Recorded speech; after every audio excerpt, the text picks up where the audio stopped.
Bagi Dia yang memerintah, yang layak terima segala pujian bagi Dia yang bertata, surga bumi sujud menyembah di hadapannya.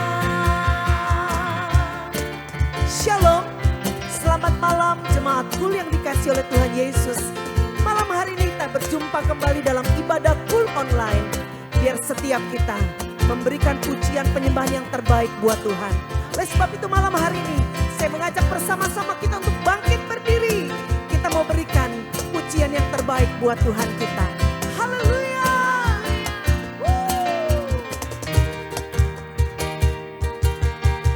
Bersorak-sorai hai umat Tuhan, kudus dan mulialah namanya. Besarlah kasih-Nya, ajaib perbuatannya, berkuasa selama-lamanya. Bersorak-sorai hai umat Tuhan, kudus dan mulialah namanya. Besarlah kasih-Nya, ajaib perbuatannya, berkuasa selama-lamanya.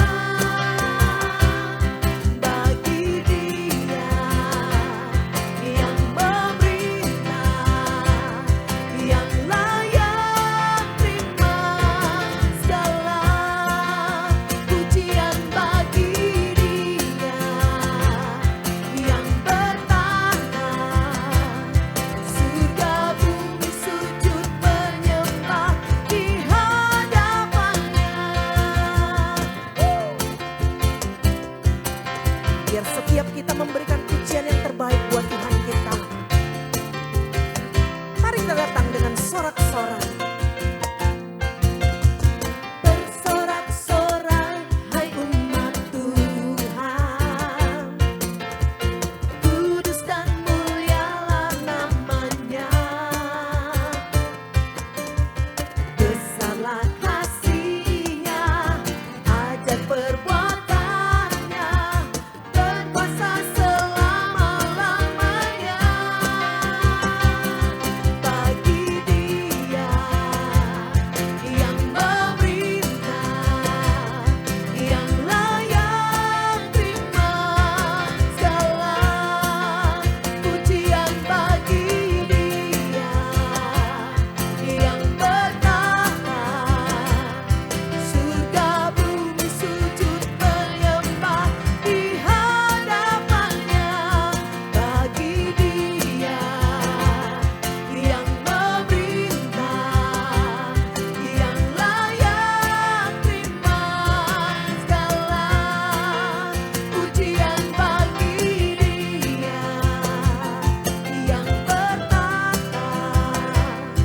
surga bumi sujud menyembah di hadapannya. Biar segala yang bernafas memuji nama Tuhan. Sebab Dia layak untuk ditinggikan. Bagi Dialah segala pujian. Bagi Dia, sama-sama yuk, yang memerintah, yang layak terima segala pujian bagi Dia yang bertata, surga bumi sujud menyembah. Anggota Kul katakan, bagi Dia yang memerintah, yang layak terima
kuasa bagi raja.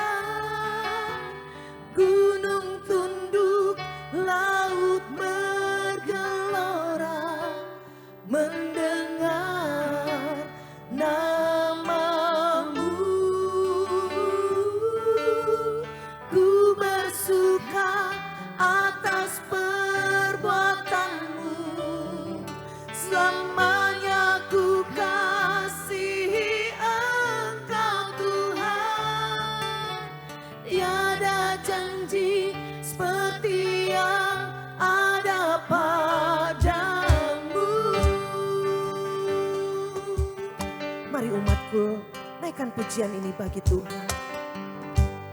Yesusku, penyelamatku, tiada yang seperti Engkau. Setiap hari ku memuji keajaiban kasih-Mu.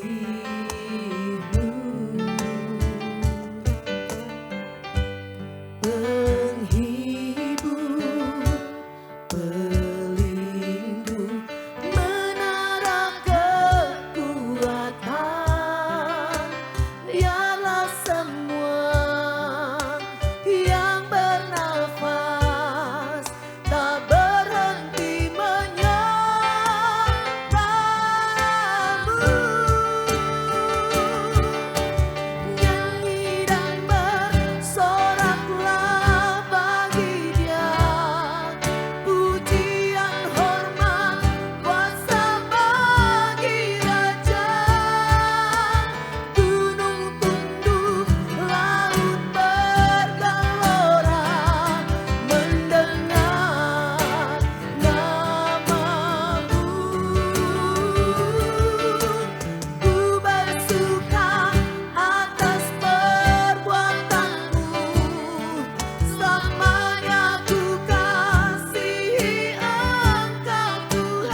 Biar hadirat-Mu terus memenuhi umat-umat-Mu malam ini.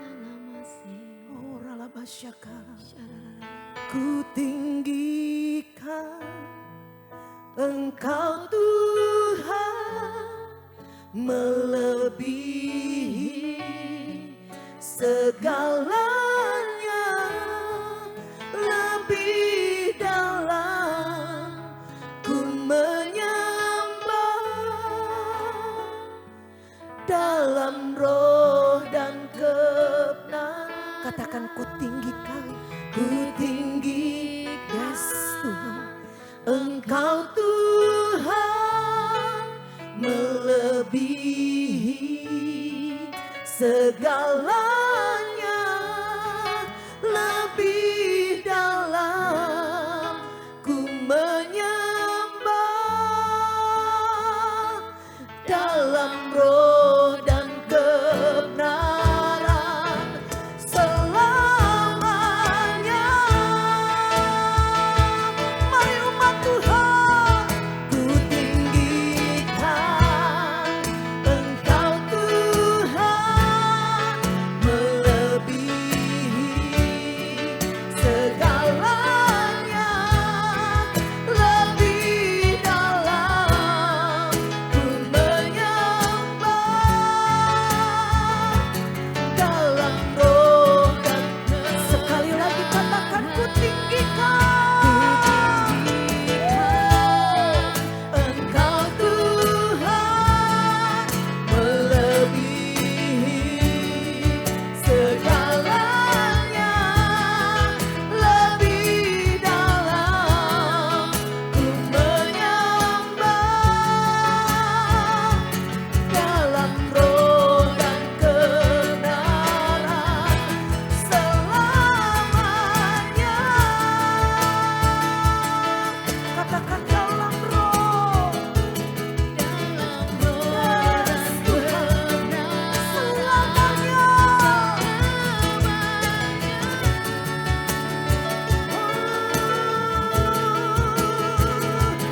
Dalam roh dan kebenaran selamanya.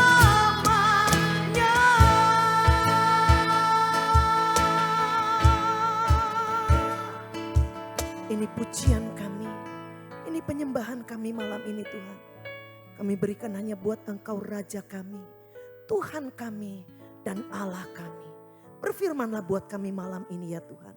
Di dalam nama Tuhan Yesus. Mari bersama-sama kita katakan. Amin. Shalom Bapak Ibu yang terkasih dalam Tuhan, yang diberkati Tuhan dimanapun juga berada. Selamat malam, selamat kembali bertemu dalam Kul GBI Rayon 17. Kalau tadi kita sudah memuji, menyembah Tuhan, kita sudah menyenangkan Tuhan. Dan sebentar kita belajar akan kebenaran firman Tuhan. Mari sebelum kita mendengarkan firman Tuhan, kita mau berdoa terlebih dahulu. Mari kita dudukkan kepala, berdoa kepada Tuhan Yesus. Shikala bara bara bara bara. Bapa di surga yang kami panggil dalam nama-Mu Tuhan Yesus, kami datang malam hari ini mengucap syukur buat kasih, buat kebaikan, buat rahmat yang Kau berikan. Kalau kami sudah memuji, menyembah-Mu Tuhan, biarlah pujian penyembahan kami sebagai dupa yang harum, sebagai persembahan yang hidup, yang berkenan di hadapan-Mu Tuhan. Dan kalau sebentar Tuhan, kami boleh belajar akan kebenaran firman-Mu. Berikan kami Tuhan hati seorang murid, telinga seorang murid Tuhan, agar kami boleh lebih mengerti lagi akan firman-Mu. Urapi masing-masing kami Tuhan, dimanapun kami berada. Ya Roh Kudus yang mengurapi kami, terkhusus buat hamba Tuhan yang tidak apa-apanya Tuhan. Biar kiranya Kau percayakan firman-Mu itu, biar setiap perkataan yang keluar dari bibir hamba Tuhan itu berkenan di hadapan-Mu. Agar jemaat boleh mengerti akan kebenaran firman-Mu ya Roh Kudus. Terima kasih Tuhan, kami siapkan hati kami untuk mendengar firman Tuhan. Ya siap mendengar firman Tuhan katakan, amin. Bapak Ibu yang dikasihi dalam Tuhan, Gembala Pembina kita mengatakan, Pak Niko, kalau tahun ini adalah tahun bangkit jadilah pemenang. Dan Gembala Rayon kita, Pak Budi, mengatakan kalau tahun ini adalah tahun bertumbuh bersama. Malam ini tema firman Tuhan saya ambil berjudul bertumbuh dalam kemurahan hati. Saat ini sukar untuk kita menemukan orang yang memiliki hati yang murah hati. Apalagi saat-saat ini kita masih dalam masa-masa transisi di mana beberapa lalu kita mengalami pandemi yang tentunya berimbas dalam segala lini kehidupan. Baik itu faktor ekonomi, budaya, pendidikan, sosial. Tentunya sulit kita menemukan orang yang punya hati yang baik, yang mau membantu sesamanya. Kenapa hal terjadi? Karena mungkin saat mereka ingin membantu, mereka juga keraguan. Apakah yang dibantu itu benar-benar orang yang perlu dibantu? Atau mungkin saat mereka membantu, mereka juga kadangkala merasa, nggak mungkin lah orang itu harus kami bantu. Berbicara tentang kemurahan hati ada diartikan sebagai kebaikan hati yang sifat kasih sayang dan kedermawanan. Kemurahan hati juga dapat dimaksud sebagai tindakan yang tidak mementingkan diri sendiri dan punya hati yang baik kepada orang lain. Kemurahan hati bukanlah tindakan melainkan cara hidup. Kemurahan hati bukanlah tindakan yang kita lakukan hanya sekali saja, tapi itu menjadi gaya hidup bagi anak-anak Tuhan, khususnya kita umat Kristiani. Bapak Ibu yang terkasih dalam Tuhan, mengapa begitu penting tentang kemurahan hati? Kemurahan hati adalah pelajaran dasar dalam kekristenan kita. Kemurahan hati tidak ada hubungannya dengan banyak uang, tidak hubungannya dengan status jabatan, tidak. Tapi kemurahan hati berbicara tentang kapasitas dan kualitas hati setiap orang. Malam ini kita akan belajar dari seorang Samaria yang saya ambil dalam Lukas 10 ayatnya yang 25 sampai ayat yang 37. Kita akan baca bersama-sama. Saya akan bacakan buat Bapak Ibu yang terkasih dalam Tuhan. Perikop firman Tuhan berkata, orang Samaria yang murah hati. Ayat 25. Pada satu kali berdirilah seorang ahli Taurat untuk mencobai Yesus. Katanya, "Guru, apa yang harus kuperbuat untuk memperoleh hidup yang kekal?" Jawab Yesus kepadanya, "Apa yang tertulis dalam hukum Taurat? Apa yang kau baca di sana?" Jawab orang itu, "Kasihlah Tuhan Allahmu dengan segenap hatimu dan dengan segenap jiwamu dan dengan segenap kekuatanmu dan dengan segenap akal budimu, dan kasihlah sesamamu manusia seperti dirimu sendiri." Kata Yesus kepadanya, "Jawabmu itu benar. Perbuatlah demikian maka engkau akan hidup." Ayat 29. Tetapi untuk membenarkan dirinya, orang itu berkata kepada Yesus, "Dan siapakah sesamaku manusia?" Jawab Yesus, "Adalah seorang yang turun dari Yerusalem ke Yeriko. Ia jatuh ke tangan penyamun-penyamun yang bukan saja merampoknya habis-habisan, tetapi yang juga memukulnya, dan yang sudah itu pergi meninggalkannya setengah mati." Ayat 31, kebetulan ada seorang imam turun melalui jalan itu. Ia melihat orang itu, tetapi ia melewatinya dari seberang jalan. Ayat 32, demikian juga seorang Lewi datang ke tempat itu. Ketika ia melihat orang itu, ia melewatinya dari seberang jalan. Ayat 33 kita perhatikan bersama-sama. Lalu datang seorang Samaria yang sedang dalam perjalanan ke tempat itu. Dan ketika ia melihat orang itu, tergeraklah hatinya oleh belas kasihan.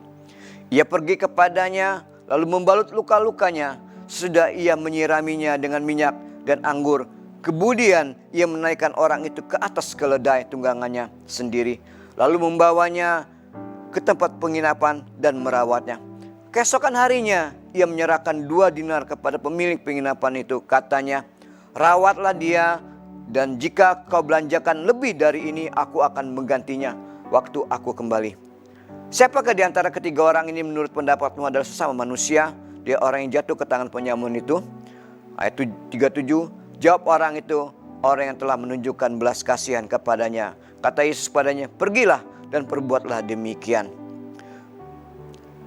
Bapak Ibu dikasih, tadi kita ada baca kebenaran firman Tuhan, di mana satu kali Tuhan Yesus didatangi oleh seorang ahli Taurat.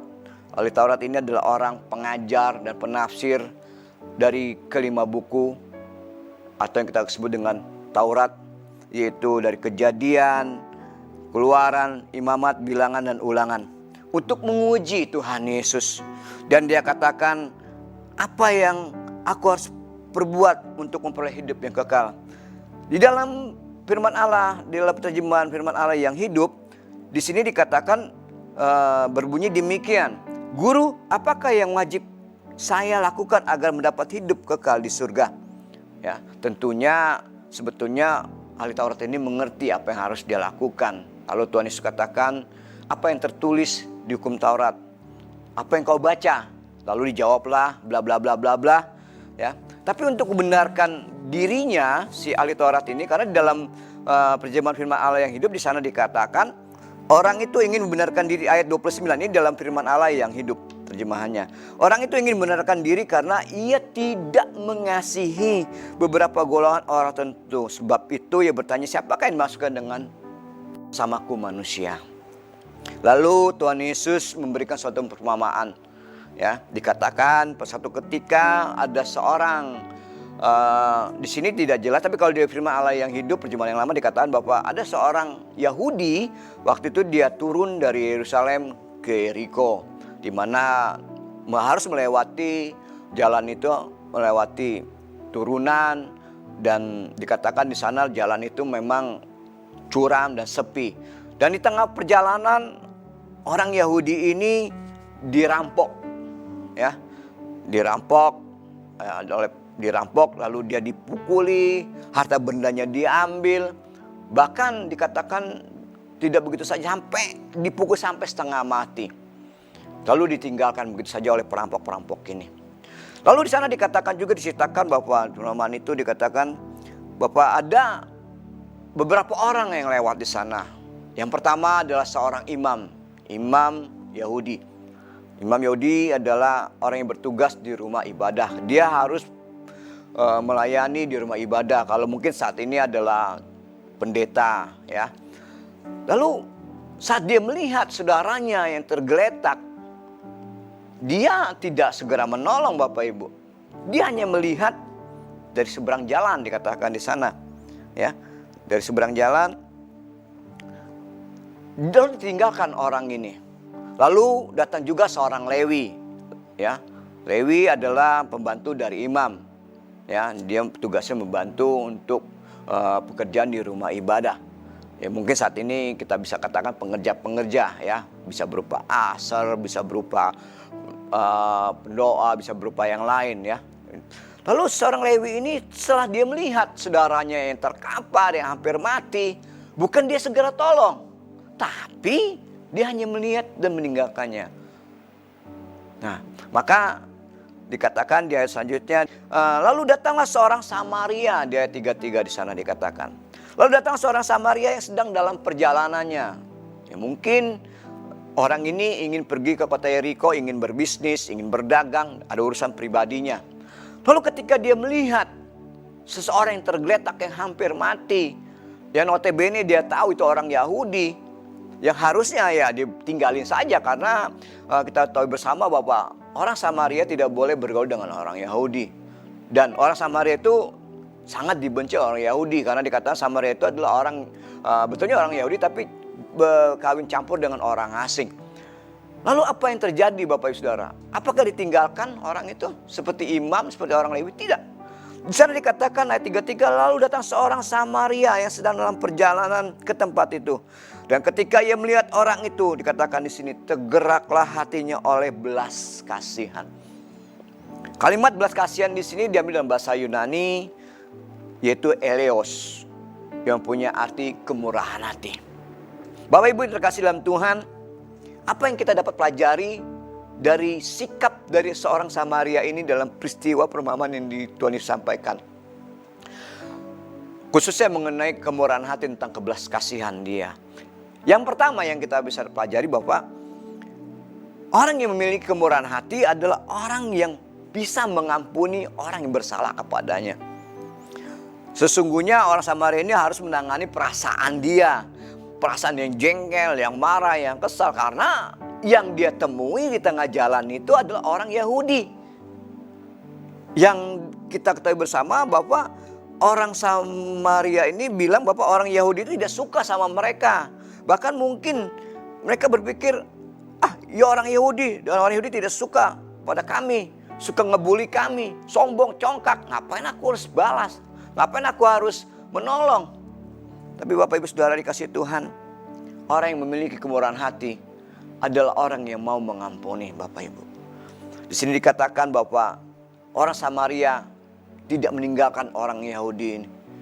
Tapi karena dia merasa belas kasihnya itu lebih besar, lebih kuat, maka pengampunan itu ada pada dirinya. Dan dia mengampuni orang Yahudi. Saat ini kita sebagai anak Tuhan, dalam kehidupan sehari-hari, ini menjadi dilema bagi kita semua, Bapak Ibu Saudara. Ya seperti seorang Samaria ini, mungkin ada teman kita, satu kul, satu pelayanan, satu pekerjaan, suka menyakiti kita, suka membenci kita mungkin, atau bahkan memfitnah kita. Tapi suatu ketika orang ini perlu pertolongan kita. Orang ini butuh pertolongan kita. Orang ini minta tolong pada kita. Padahal orang ini sangat jengkelkan kita. Orang ini mungkin sangat, buat kita kesal lah ya, buat kita muak lah. Tapi sekali lagi Tuhan katakan, orang yang memiliki kemurahan hati adalah harus mampu mengampuni orang yang bersalah pada kita. Di dalam Matius 18 ayat 21-22, di sana suatu ketika Petrus datang pada Tuhan Yesus. Petrus berkata demikian. Kemudian datanglah Petrus dan berkata kepada Yesus, Tuhan, sampai berapa kali aku harus mengampuni saudaraku jika ia berbuat dosa terhadap aku? Sampai 7 kali? Yesus berkata kepadanya, bukan, aku berkata kepadamu bukan sampai 7 kali, melainkan sampai 70 kali 7 kali. Kebiasaan orang Yahudi, adat istiadat orang Yahudi, mereka bisa mengampuni orang yang bersalah kepada mereka itu sampai 3 kali, Bapak Ibu Saudara. Jadi kalau misalnya orang si A punya salah kepada si B bisa mengampuni sampai 3 kali. Selebihnya ya saya nggak tahu, apa mungkin dihukum, apa diapakan, tidak tahu. Tapi mereka punya kebiasaan sampai 3 kali bisa memaafkan saudaranya. Nah, Petrus waktu itu berusaha coba seakan-akan kalau coba nih saya melebihi kebiasaan orang Yahudi. Saya pengen bertanya nih kepada Tuhan, kalau orang berbuat salah kepada saya, apakah saya harus 7 kali mengampuninya? Dengan harapan pikiran dia betul benar. Tetapi Bapak Ibu Saudara yang kasih Tuhan, di sini kita ketahui bersama bahwa Tuhan tidak menjawab benar, tidak. Tetapi melainkan dikatakan kamu harus mengampuninya tidak terbatas 70 kali 7 kali. Itulah anak-anak Tuhan. Jadi kita harus memiliki hati kemurahan hati. Poin pertama yang kita dapat pelajari dari orang Samaria ini adalah kita mau mengampuni orang yang bersalah pada kita tanpa batas.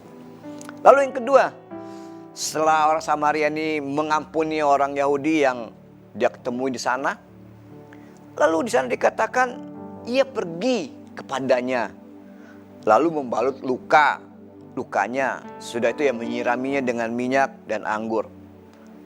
Kemudian menaikkannya ke keledainya. Sebetulnya orang Samaria ini bisa saja meninggalkan orang Yahudi setelah dia balut, luka-lukanya ditinggalin aja. Bukan urusan saya masih banyak. Saya harus pergi ke kota, harus berdagang, harus bla bla bla bla. Ya. Tapi di sini orang yang memiliki kemurahan hati adalah orang yang tidak mementingkan dirinya sendiri, tapi kepentingan orang lain. Bapak Saudara, Bapak Ibu yang terkasih dalam Tuhan, sudahkah kita juga seperti orang Samaria ini?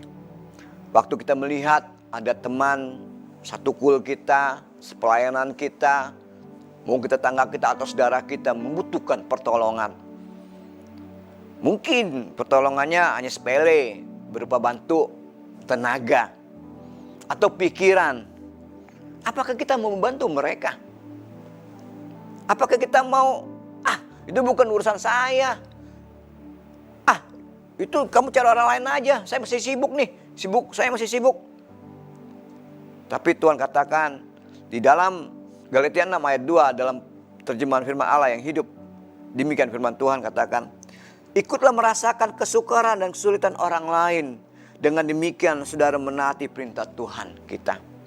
Kita belajar dari orang Samaria yang memiliki kemurahan hati. Dia tidak mementingkan diri dia sendiri.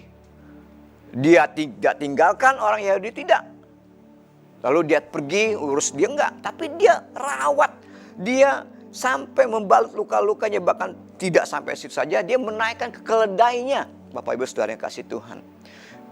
Biarlah kita mau belajar dari Samaria ini saat teman kita butuh pertolongan kita. Mungkin berupa pikiran, tenaga, bukan materi. Kita mau membantu mereka. Karena biarlah kita juga merasakan kesulitan orang lain. Kalau kita melakukan itu, Tuhan katakan kita menaati perintah Tuhan kita. Tuhan Yesus Kristus. Yang ketiga, yang kita bisa pelajari dalam sikap dari orang Samaria ini. Setelah dia memaafkan, setelah dia melepaskan kepentingan dirinya sendiri, membantu menaikkan. Lalu orang Samaria ini secara otomatis menuntun keledainya. Gak mungkin dia naik, Bapak Ibu Saudara. Dia tuntun dari jalan itu sampai menemukan sebuah penginapan. Di sana dikatakan setelah menemukan penginapan, dia berbicara dengan penjaga penginapan itu. Ya kan? Keesokan harinya dia bilang, aku titip uang, ya kan? Di sana dikatakan menyerahkan 2 dinar kepada pemilik penginapan itu, katanya rawatlah dia. Dan jika kau belanjakan lebih dari ini, aku akan menggantinya waktu aku kembali. Orang yang memiliki kemurahan hati bukan saja dia bisa mengampuni, tidak terus dia melepaskan kepentingan diri sendiri, membantu orang lain. Tapi yang ketiga, yang lebih dahsyat lagi, orang yang memiliki kemurahan hati adalah orang yang suka memberi, mau berkorban, Bapak Ibu Saudara. Ini dahsyat sekali orang Samaria ini. Ya, dia betul-betul menjalankan perintah Tuhan, saya katakan. Nah, dalam kehidupan kita sehari, sudahkah kita juga mau melakukan seperti orang Samaria ini? Mau berkorban, ya, secara materi untuk menolong teman kita, saudara kita, tetangga kita, bahkan teman pelayanan kita.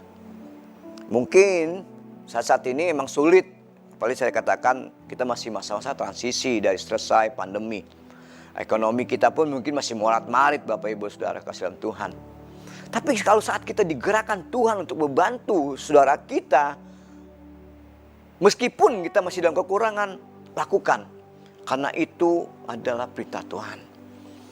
Di dalam Lukas 6 ayat 38, demikian firman Tuhan katakan, berilah dan kamu akan diberi. Suatu takaran yang baik, yang dipadatkan, yang digoncang, dan yang tumpah keluar akan dicurahkan ke dalam ribaanmu. Sebab ukuran yang kamu pakai untuk mengukur akan diukurkan kepadamu. Saat kita memberi, melakukan yang terbaik, maka Tuhan juga akan memberkati kita. Orang Samaria ini tidak berpikir nanti orang Yahudi ini akan membalas kebaikan saya, mengganti biaya-biaya saya. Tidak. Karena saya katakan Bapak, orang Samaria dan Yahudi tidak berhubungan. Dia gak mungkin meminta orang Yahudi itu untuk balikin uang dia. Gak mungkin Bapak Ibu. Tapi dia lakukan dengan segenap hati. Karena dia memiliki kemurahan hati. Biarlah saat kita membantu teman pelayanan kita, membantu satu kul kita, teman kita, tetangga kita. Karena Tuhan menyuruh kita membantu, kita berkati. Jangan kita meminta harapan balasan dari orang itu. Tapi biarlah Tuhan Yesus sendiri yang akan memberkati kita. Karena saat kita memberi, maka Tuhan juga akan memberi kepada kita. Bapak Ibu yang dikasih Tuhan, setelah 3 hal yang kita lakukan ini, betulnya apa sih yang kita dapat? Apa sih berkat yang dibalik semua itu kalau kita memiliki kemurahan hati? Yang pertama, berkat yang kita akan terima adalah memperoleh kemurahan. Di dalam Matius 5 ayat 7, demikian firman Tuhan, berbagailah orang yang murah hatinya, karena mereka akan beroleh kemurahan. Artinya apa? Segala urusan kita, bisnis kita, pelayanan kita, mungkin studi anak-anak kita, itu diperancar oleh Tuhan, diberi kemurahan. Mungkin saat kita melamar pekerjaan, yang saat ini lagi butuh pekerjaan, dimurahkan, dibuka jalan buat Tuhan. Mungkin saat ini bisnis kita lagi down, harus kita datang pada Tuhan. Tuhan tolong kami, Tuhan kita melakukan apa yang seperti orang Samaria lakukan, maka Tuhan juga memperlancar bisnis kita. Bapak Ibu yang kasih Tuhan, itu berkat yang pertama. Berkat yang kedua adalah diberkati. Amin. Amsal 22 ayat 9 dikatakan, orang yang baik hati akan diberkati, karena ia membagi rezekinya dengan si miskin. Salomo mengatakan bahwa saat kita membagi sebagian rezeki kita, milik kita, harta kita kepada orang yang membutuhkan, maka kita akan diberkati. Hukum tabur tuai di sini berlaku Bapak Ibu Saudara. Maka itu Bapak Ibu Saudara, biarlah kita melakukan 3 hal yang seperti dilakukan oleh Samaria. Bapak Ibu yang terkasih dalam Tuhan, biarlah di musim yang baru ini, di dalam tahun bangkit jadilah pemenang, di tahun bertumbuh bersama secara rohani, dewasa secara rohani, biar kita juga mau bertumbuh di dalam kemurahan hati kita. Kita mau memiliki hati yang mengampuni kepada orang yang bersalah pada kita. Kita juga mau tidak mementingkan diri sendiri, tapi mementingkan kebutuhan orang lain, keperluan orang lain, komunitas kita, tim pelayanan kita. Itu yang kita dahulukan.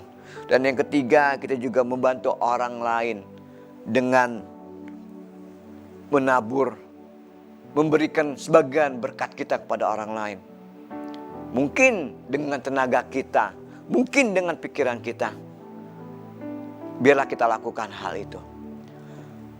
Bapak Ibu dikasih Tuhan, firman Tuhan tidak saya perpanjang, tapi biarlah apa yang telah kita sampaikan, telah saya sampaikan, kita mau seperti orang Samaria ini. Kita mau bertumbuh dalam kemurahan hati kita. Mari sebentar kita mau berdoa. Kita tundukkan kepala kita. Kita datang pada Tuhan. Biar Tuhan sendiri yang lebih bekerja lagi melalui kuasa Roh Kudus-Nya. Mari kita berdoa Bapak Ibu Saudara, kasih Tuhan. Terima kasih Tuhan, terima kasih. Bapak terima kasih Tuhan buat firman yang boleh kami belajar bersama-sama Tuhan. Kalau malam ini Tuhan, kami boleh belajar dari seorang Samaria yang memiliki hati belas kasihan, memiliki kemurahan hati Tuhan dengan sesamanya, bahkan dengan musuhnya Tuhan. Biarlah Bapa ajar kami juga memiliki kemurahan hati itu pada kami masing-masing pribadi. Karena kami tahu Tuhan, saat kami memiliki kemurahan hati, maka kami juga mau mengampuni orang yang bersalah pada kami Tuhan. Kami tidak mementingkan diri sendiri Tuhan, tapi kami juga mau menolong orang yang lain membutuhkannya Tuhan. Kepentingan orang lain, komunitas kami Tuhan, pelayanan kami Tuhan. Bahkan juga kami mau memberi Tuhan, bukan saja tenaga, pikiran, bahkan materi, dana Tuhan yang diperlukan bagi orang lain. Tuhan Yesus, biarlah kiranya Roh Kudus yang memampukan kami untuk melakukan kebenaran firman Tuhan ini. Terima kasih Tuhan, terima kasih ya Bapa. Kiranya hamba sudah berhenti bicara Tuhan, tapi biarlah kiranya Roh Kudus sendiri yang terus bekerja buat anak-anak-Mu dimanapun mereka berada saat malam hari ini. Biar mereka juga memiliki kemurahan hati, memiliki hati yang benar-benar mengasihi-Mu lagi, bahkan sesamanya manusia. Terima kasih Tuhan, di dalam nama-Mu Tuhan Yesus kami sudah berdoa ucap syukur. Haleluya. Amin. Bapak Ibu terkasih dalam Tuhan, sebentar kita akan memberikan persembahan. Biarlah Bapak Ibu mempersiapkan persembahannya. Bapak Ibu bisa memberikan persembahan dengan 3 cara. Yang pertama, Bapak Ibu bisa mentransfer ke nomor rekening yang tersedia di layar kaca Bapak Ibu. Yang kedua, Bapak Ibu terkasih dalam Tuhan bisa men-scan QR yang ada. Dan yang ketiga, Bapak Ibu bisa masukkan persembahan Bapak Ibu ke dalam amplop. Dan waktu Bapak Ibu lewat ke Gereja Malayati bisa masukkan persembahan itu di kotak persembahan yang sudah disediakan. Mari kita bawa persembahan kita kepada Tuhan. Kita berdoa terlebih dahulu. Bapa, terima kasih Tuhan buat kesempatan kali ini. Kami juga mau Tuhan memberikan persembahan kami untuk pekerjaan-Mu Tuhan. Berkati persembahan ini Tuhan.